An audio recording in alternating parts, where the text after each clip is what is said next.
Entonces, en este inicio de Crónicas 2024, un año más. Cuando arranqué, Rochi, era 2020, Crónicas 2020. ¿Te acordás cuando arrancamos? Llevamos 4 años. 4 años acá y lamentablemente... Y un país diferente el que tenemos que contar. Muy diferente. Pero en aquel momento estaba el crimen de Fernando. Vos fíjate las similitudes. Hay cosas que nunca cambian, pero modelos que sí se intentan cambiar, Leandro, y es de eso que estábamos charlando hace instantes nada más. Te pregunto, ¿los allegados a la Libertad Avanza dicen por lo menos o dejan trascender que están los votos para aprobar incluso el DNU, tanto como el proyecto de ley? ¿Vos creés que esto va a poder ser así? ¿Le van a dar luz verde en el Congreso? Depende de la cantidad de traidores que tengamos en el Parlamento. La cantidad de traidores. ¿A qué te referís con traidor? Y yo no puedo creer que ningún partido democrático, como la Unión Cívica Radical o como partidos provinciales, puedan acompañar, por ejemplo, este DNU.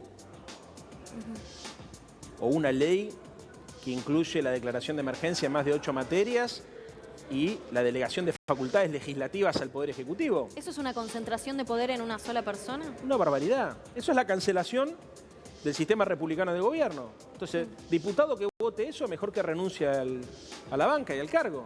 Porque eso es reconocer la inexistencia del poder legislativo como un poder central y elemental de una república equilibrada. Es una barbaridad. Ahora, eso Fernández no lo pidió cuando fue el tema de la pandemia. De la A pandemia. este nivel, no, primero, no es lo mismo la pandemia, no se podía reunir el Congreso. No, está bien, pero no lo pidió lo mismo. No, pero es incomparable.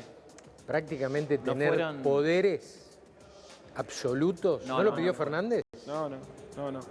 No, y además no es lo mismo en Está la bien, pandemia... pero ¿lo pidió o no lo pidió? No. ¿Pidió? No, sí declaró la emergencia, por supuesto, claro. porque era un estado de emergencia, estábamos bajo una pandemia de No se podía magnitudes... juntar el Congreso. Totalmente, y aparte no sabíamos lo que iba a suceder, pero ahora digo, no estamos en una situación de fenómeno diferente o algo que realmente no se pueda prever. Sí es una emergencia económica y en eso imagino que estás de acuerdo. Sí, por supuesto. En eso estamos de Y acuerdo, también que estoy hay de que acuerdo. tomar las riendas de lo que está pasando y hacer un cambio. Digo, porque noto que en ustedes también, en su partido político, notan que hay una necesidad de cambio. Lo decía Massa, hasta llegar a las elecciones, que había que hacer un cambio. El problema es, ¿qué cambio hay que hacer? Algo que no se haya aprobado ya, porque si seguimos por el mismo camino, con las mismas recetas, nunca vamos a tener una luz al final del camino distinta. No, y le voy a dar la razón al compañero en un punto. Yo también creo que se ha abusado de los decretos de necesidad y urgencia. Y es por el camino contrario que tenemos que ir. La Argentina necesita un gobierno de concertación, donde puedan sentarse todos los sectores políticos que defienden la democracia y la república, los sectores de la producción, los sectores del empleo y acordar un programa de desarrollo y de estabilización. Es con acuerdo, es exactamente a la inversa de lo que está pasando ahora. Yo soy contrario a la idea de la imposición, o por decreto, o tratando de apretar al Congreso para que te apruebe una ley que contiene la reforma de todos los códigos. El Código Aduanero, el Código Penal, el Código Civil y Comercial. Es una locura lo que está proponiendo. En ninguna democracia del mundo se construyen los consensos de esta manera. Los consensos se construyen escuchando a los distintos sectores. Y más cuando tenés un gobierno que tiene la debilidad que tiene este gobierno porque tiene solamente 38 diputados y 7 senadores. Ahora, Leandro también decía, Javier Milei, que esto lo tenía que hacer porque si enviaba los proyectos al Congreso, primero, demoraba mucho. Y segundo, decía, recibían coimas para votar. ¿Qué te parecen estas aseveraciones? Lo primero... Sí, en el Congreso las cosas demoran un poco más que en las dictaduras, sí. Sí, las dictaduras son más ágiles, eso es cierto. Pero tenés el abaneco también. Pará. Primero el tiempo. Primero el tiempo. Sí. ¿No? Primero el tiempo. Y segundo el tema de la corrupción. Si algún diputado le fue a pedir coima al gobierno, el gobierno tiene la obligación de denunciarlo penalmente. Y aparte esto es una acusación a los diputados que tienen diálogo con el gobierno. Que son básicamente los del PRO, los radicales y algunos bloques provinciales. Yo no creo que los del PRO ni los radicales hayan ido a pedir coima. No, después Adorni en una conferencia de prensa, ¿sabés qué es lo que están tratando de hacer? Cuando le preguntaron dijo que en realidad no tenían nombres, que si no sí lo hubiesen llevado a la justicia. Le bajó el precio. No es que le bajó el precio, lo trató de cubrir al presidente que se había mandado un moco enorme. Vos no podés denunciar, siendo presidente de la nación, que hay un poder de la República que te está pidiendo sobornos y no denunciarlo judicialmente. Claro. Lo está haciendo porque en realidad lo que le interesa a Milei es pelearse con la política para empatizar con la sociedad que está caliente con la política y de esa manera ganar tiempo para pasar este ajuste, porque este gobierno no arranca con este DNU ni con el paquete este de leyes que propuso. Arranca con una devaluación del 120%, con un tarifazo, con una deregulación de facto que va a generar que en los próximos 3 meses tengamos 100% de inflación. Ahora, hay titulares en los diarios que dicen la carne está bajando, por ejemplo, uno de los precios que estarían bajando. Incluso yo me acerqué a una carnicería y le pregunté a los muchachos, che, ¿es cierto? ¿Están bajando algunos cortes? Me dijeron que sí, sorpresivamente, a diferencia de lo que se decía que iba a suceder, estos meses de recesión, de muy alta inflación. ¿Cómo puede ser que los precios estén bajando? ¿Esto es una realidad? Están bajando y puede haber un remanente, digamos, que sea una situación transitoria, como lo explicaron los propios carniceros. ¿No se pueden acomodar por esta oferta y demanda? ¿Menos gente que compra? Va a pasar exactamente lo contrario. Ayer salió una noticia que permitan la exportación de 7 cortes populares. Sí, que antes cuando no se permitía. Cuando vos aumentás lo que exportás, tenés más dificultades para abastecer el mercado interno. Y una de las regulaciones del Código Aduanero, que son las más complicadas para la gente que está en casa mirando esto, es que con esto de permitir la libertad para exportar y para importar, dolarizan el precio de la comida, siendo que los salarios no están dolarizados. Pero no todos pueden exportar, ¿o sí? Todos los productores de carne pueden exportar, todos van a exportar la carne y no va a quedar nada para el consumo interno. Bueno, a ver, hasta ahora lo que sucedía, tanto con el combustible y la energía, como con los alimentos, como con el azúcar, que están específicamente mencionadas en esta ley, es que había cupos para garantizar el abastecimiento del mercado interno, de tal manera de que el precio sea un precio lógico en un país que produce alimentos, que produce energía, ¿no es cierto?, y que produce azúcar.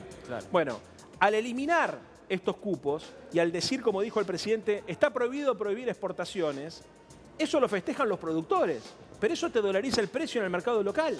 Pero también están liberadas las importaciones. Sí, también, pero... Es decir, los productores regionales, los productores de la Argentina van a tener que competir una vez que se abran las importaciones. ¿Vos creés que con ese mecanismo es imposible que en esa competencia los precios también bajen para poder ser más competitivos justamente? Lo que creo es que dolariza los precios de algunos bienes elementales, como la comida, como la energía, y por más que abran las importaciones, si la Argentina produce combustible, por ejemplo, produce petróleo, digamos, es lógico que el precio esté por debajo del precio internacional de un país que no produce petróleo, que no produce energía. Muy bien, entonces, el barril criollo, exactamente. La política del barril criollo tenía un objetivo claro, que era mejorar la distribución del ingreso. Vos decís, che, liberamos las exportaciones y las importaciones. ¿Sabés cuál va a ser la consecuencia?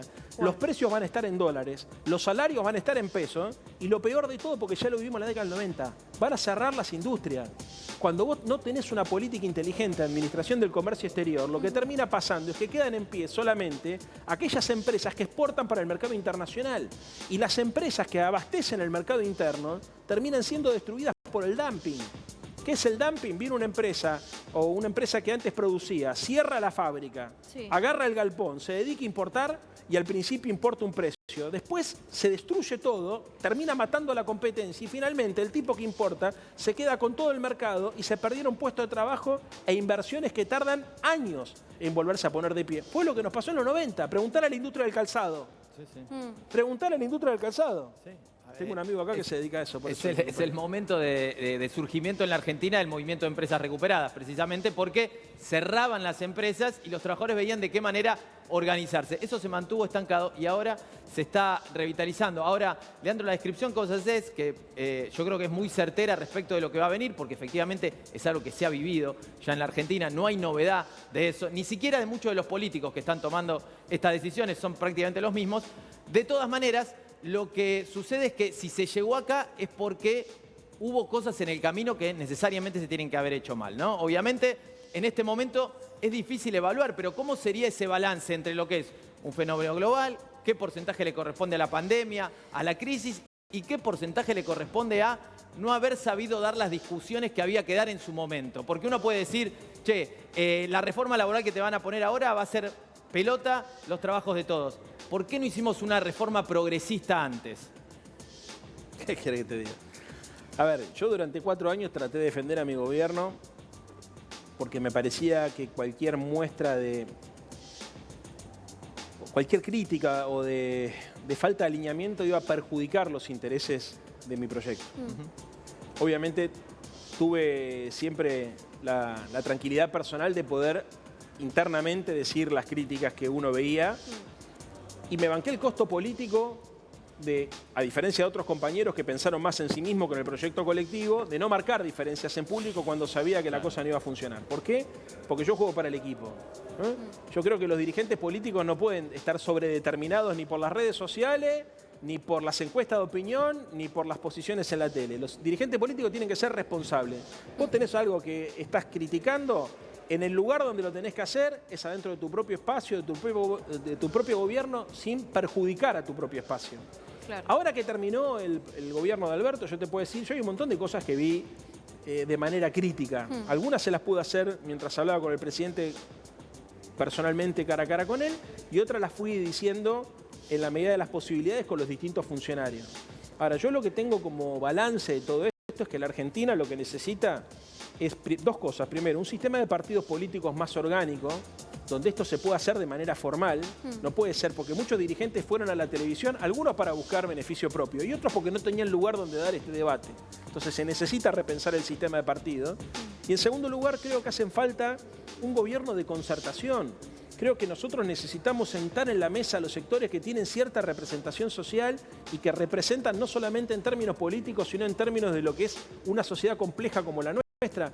Si vos querés una reforma, por ejemplo, laboral, la tenés que hacer con los empresarios, pero también con los sindicatos. ¿Cómo no vas a escuchar a los...? ¿Qué es esto de una reforma laboral por DNU?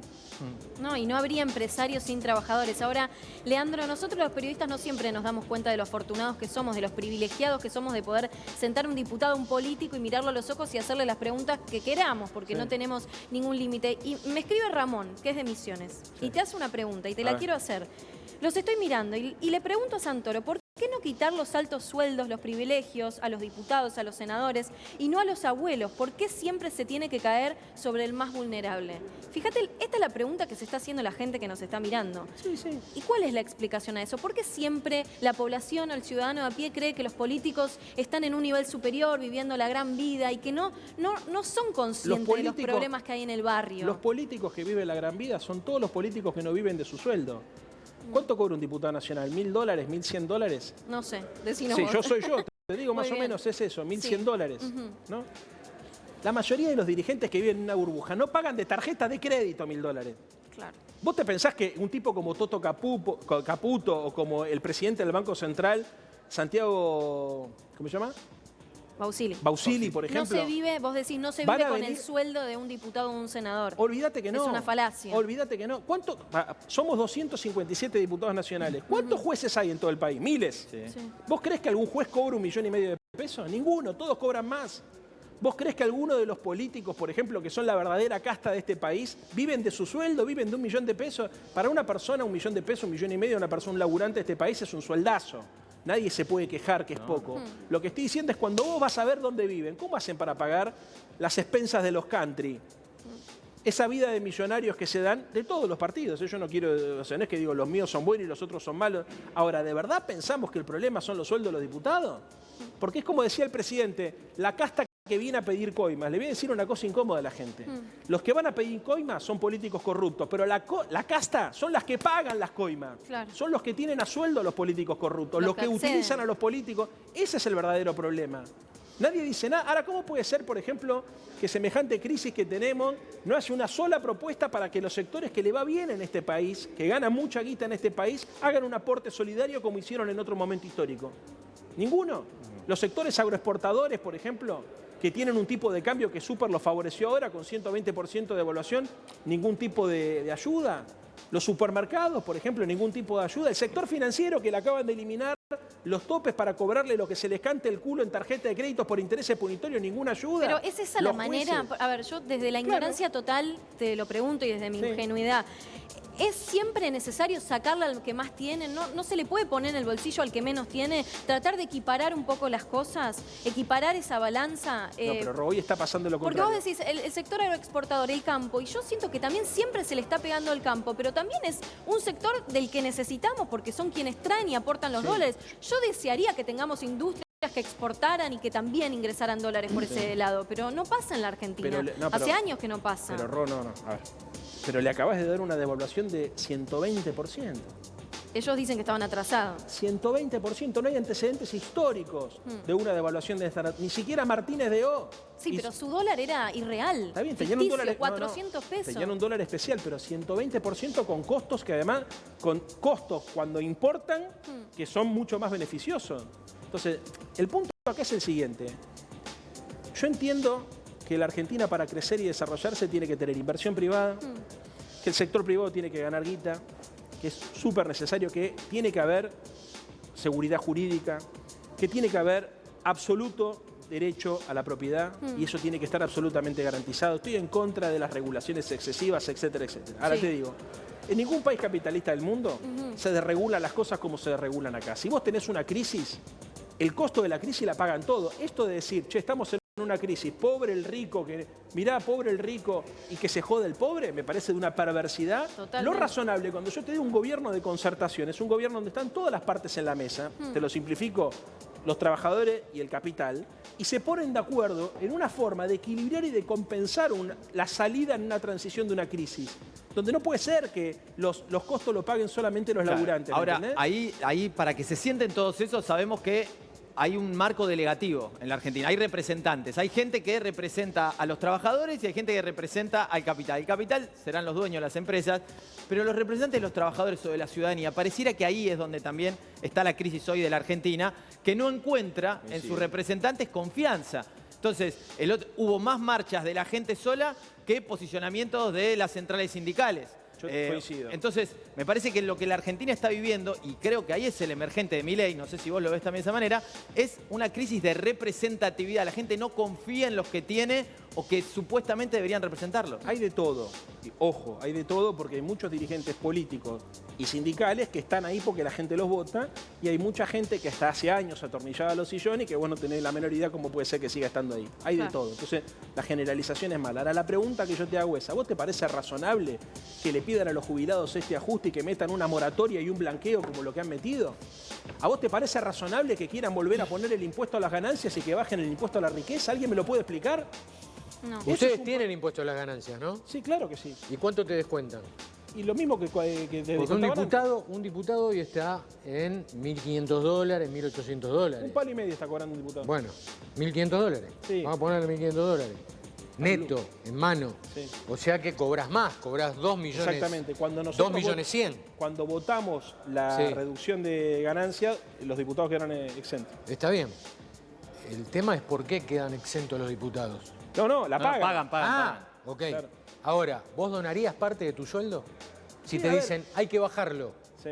hay que bajarlo, ¿lo donarías? Mirá, yo cobro lo que me paga la Está Cámara. bien, Sí, pero- claro, a ver, pero vos te pensás, a ver... El mirá, tema de que, por ejemplo, Uruguay, Sí. en un momento dado, se bajó el presidente, diputados, Sí, estoy de senadores. acuerdo. ¿Está Estoy de bien? acuerdo. Sí, Bueno, por supuesto. si acá pasa lo mismo, No vos se estarías- resuelve nada, es Claro. una mentira a la gente. A eso- Pero Terminan ¿estarías todos de laburando acuerdo? para el poder económico, no te das cuenta de eso. No, yo no. No te- vos de ¿En verdad Uruguay pensás- trabajaron para el poder económico? Algunos y otros no. Bueno, entonces A no ver, el todos. presidente de la Nación hace 2 meses que está viviendo en un hotel. Sí, porque ¿De quién está es? haciendo Delstein, de refacciones. IRSA. Pero a ver, y donaba el sueldo. Sí, Donaba el sueldo, decía, Sí, donaba lo- el sueldo. lo Hace 2 sorteaba, meses que claro. está. Y bueno, hacía los ¿con qué sorteos. se lo pagaron ahora? AVE, que es el organismo que administra los bienes del Estado, se lo dieron a IRSA, que es el dueño del hotel donde vive el presidente de la Nación. Igual. Pará. Leandro, ¿Se entiende? Porque, a ver, lo razonable de este país, ¿sabés qué es? Es que la política, como la justicia, vos le bajarías. Yo creo que ¿sabés lo que tiene que cobrar un diputado? Lo mismo que un juez. Y tiene que tener la misma tranquilidad. El problema es cuando el juez, por ejemplo, en realidad vos te das cuenta que tiene un nivel de vida muy por encima. ¿Y por qué? ¿Cómo por qué? ¿Por qué tiene un nivel de vida más por encima? Preguntale a los jueces que no pueden explicar sus declaraciones juradas. Bueno. Es obvio que el poder económico tiene asuelto a un sector del poder judicial y del poder político. Algunos lo hacen de manera permanente y otros lo hacen entrando y saliendo de ese sistema. Pues si no es inexplicable cómo viven los jueces federales de este país.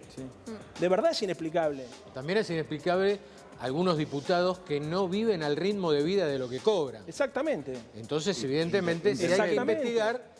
investigar a todos. Exactamente. Pues ahí, a ver, también es... Hay muchos diputados, Por que supuesto. tienen 4x4, que no se justifica, que viven en un country y tampoco se justifica. Coincido Bueno, con vos, entonces, no es mi evidentemente... caso. No es mi caso. Yo tengo un iCross 2019 No, yo no y digo no de vos. puedo. Yo Para, no hablo de vos. acá a 10 cuadras de acá. No es mi caso. Y lo que te digo es, Yo lo que creo que nosotros tenemos que buscar es que el poder político sea independiente del poder económico. ¿Entendés? Porque si no, siempre es el golpe bajo y a ver cómo hago para sacar el título. El poder político tiene que ser independiente.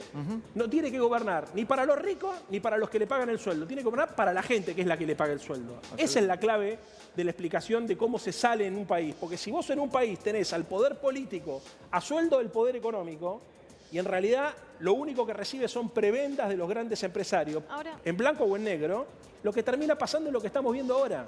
Termina pasando que los políticos, en lugar de gobernar para la gente, gobiernan para aumentarle la rentabilidad a los grupos económicos que ya tenían rentabilidad, por encima de los cánones normales en cualquier país serio. lo que yo pienso, Franca, espera, Leandro, y esto es lo que yo no entiendo. Siempre hacemos esa diferenciación. Por un lado el poder económico y por el otro lado la gente. Y nosotros tenemos que empezar a pensar que es todo un circuito. Al empresario, al mejor empresario de la Argentina, nunca le va a ir bien si la gente no tiene para comprar, por ejemplo, sus productos.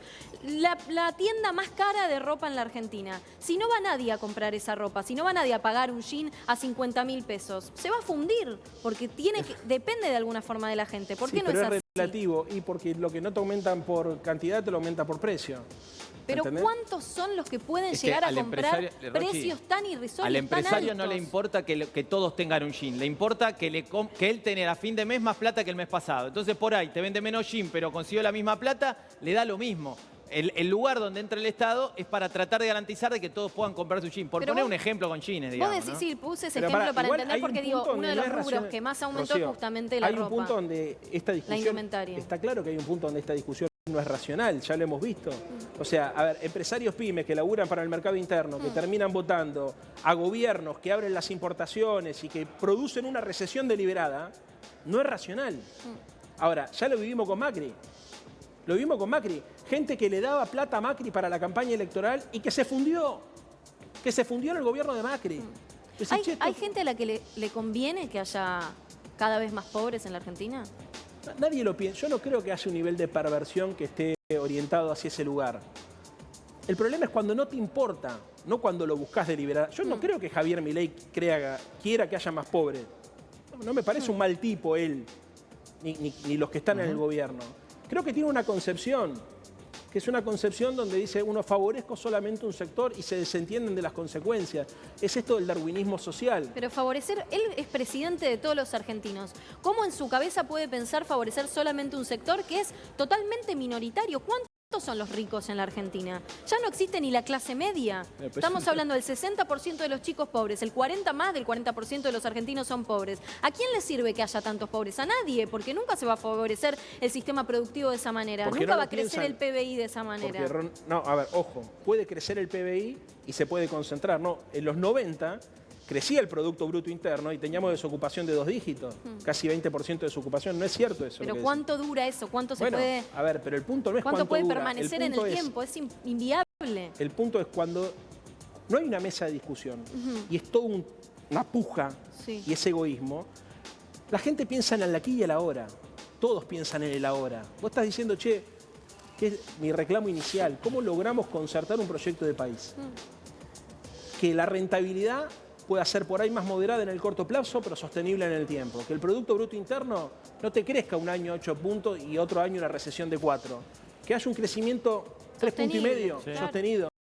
Eso es, obviamente, la concentración económica va en contra del crecimiento del producto, porque cuando hay más gente que tiene más guita, la gente que hay un punto donde hay gente que no tiene para consumir y hay gente que tiene más guita de la que gasta. Sí, para que porque vivan sus ahorra. hijos, sus nietos, Exactamente. sus bisnietos. Pero a ver, no que ahorra, atesora, que son dos cosas distintas. Sí. Una cosa es el ahorro para la inversión, otra cosa es el atesoramiento. Claro. Entonces, la distribución inequitativa de la riqueza ralentiza el proceso de crecimiento económico. Ahora, sin embargo, la lógica egoísta del capitalismo, cuando no tiene regulación, termina generando este tipo de crisis cíclicas. Por eso el Estado tiene que regular, pero esto lo que yo estoy diciendo no es, viste, el Estado bolchevique de la Rusia del 17. Claro, Es pero- Estados Unidos. Bueno, Pero Leandro, Para sí, pero- Estados Unidos, las democracias capitalistas tienen, por ejemplo, leyes antimonopolio, tienen leyes que favorecen la competencia. Cuando no hay regulaciones te pasa lo que le pasó a Estados Unidos en el 2008. Pero hasta ahora había regulaciones y no sirvieron para nada. Eso coincido. Llegamos a un 200% de inflación, Eso insisto, coincido. el 40% de la gente es pobre o más. 6 de cada 10 chicos tienen que ir a un comedor para poder almorzar, no, pero- cenar. Digo, el sistema que estábamos teniendo hasta ahora, hasta ayer, tampoco funcionó.